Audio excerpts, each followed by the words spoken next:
Ladies and gentlemen, you are now listening to the Raw Perspective podcast.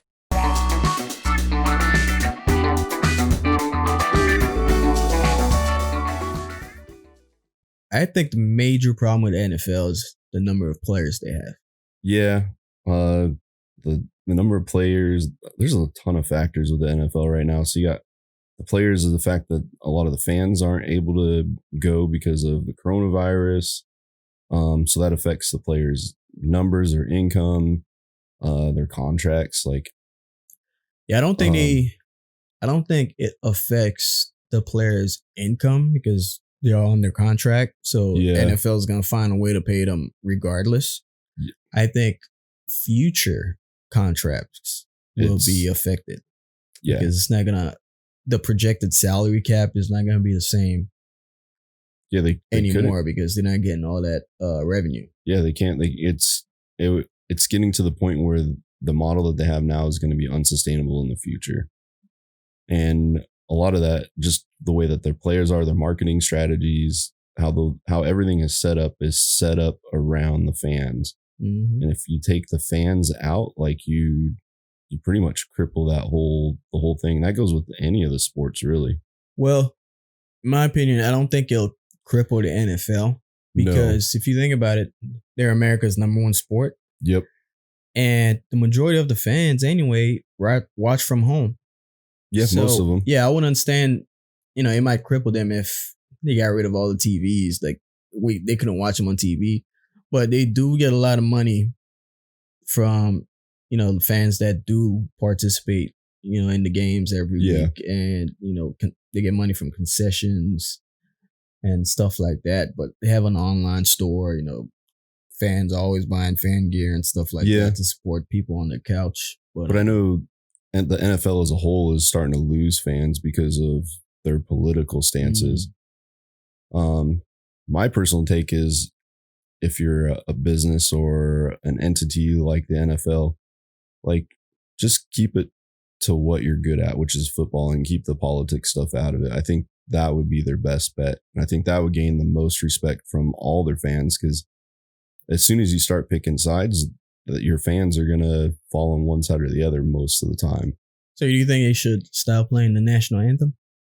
I don't think so, because it's an American sport. Mm-hmm. But I know that, and that goes back to tradition.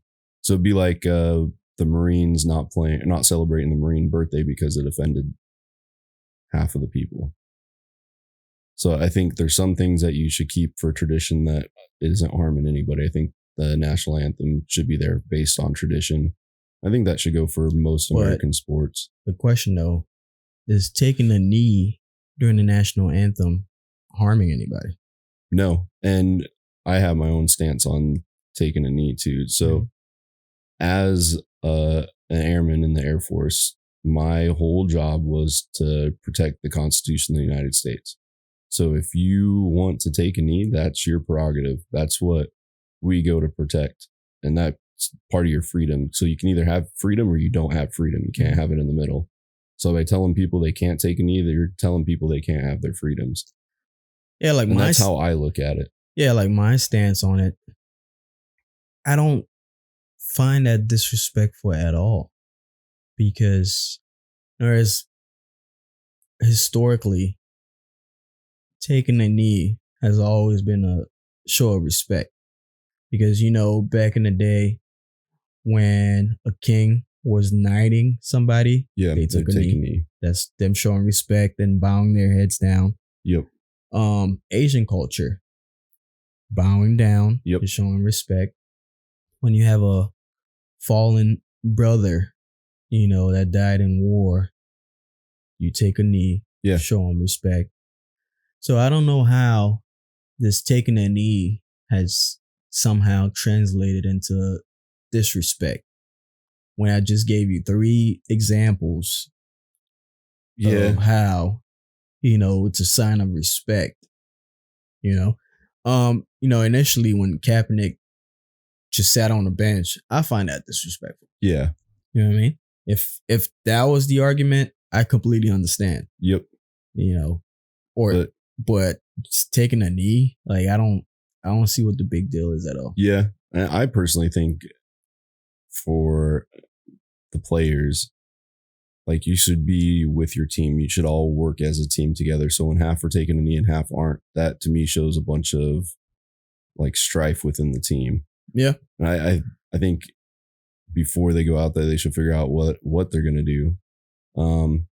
And that's their own personal preference. That's their own freedoms. Like, that's why I love America, because we have the freedom to take a knee or stand. We have the freedom to be nice to people or not be nice to people. We have all these freedoms. And I think by telling people that they can't do that kind of stuff, you're taking away the freedom. So you're taking away part of America.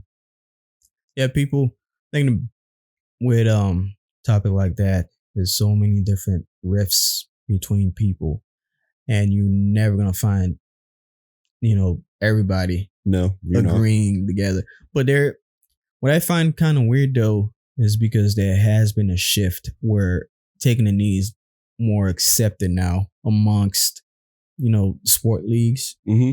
Because before they were vilifying it, and now it seems like, it's the cool thing to do. So yeah, they're accepting it. Even Jerry Jones this week changed his stance on taking a knee. But for the longest, he was always saying, oh, it's disrespectful, it's this, it's that. But I just don't like that. Mm-hmm. You know what I mean? Just because it's popular now, and somebody, Kaepernick, lost his career basically. I mean, there's, we could argue that, he went wrong, and certain things that he did was not good, but still he's not playing. Yeah. Even though they won't come out and say it, he's not playing because of that stance that he took. And he was viewed as the head of that movement. Yeah. And, I just find it weird, man, how it's cool now. Everybody's doing it,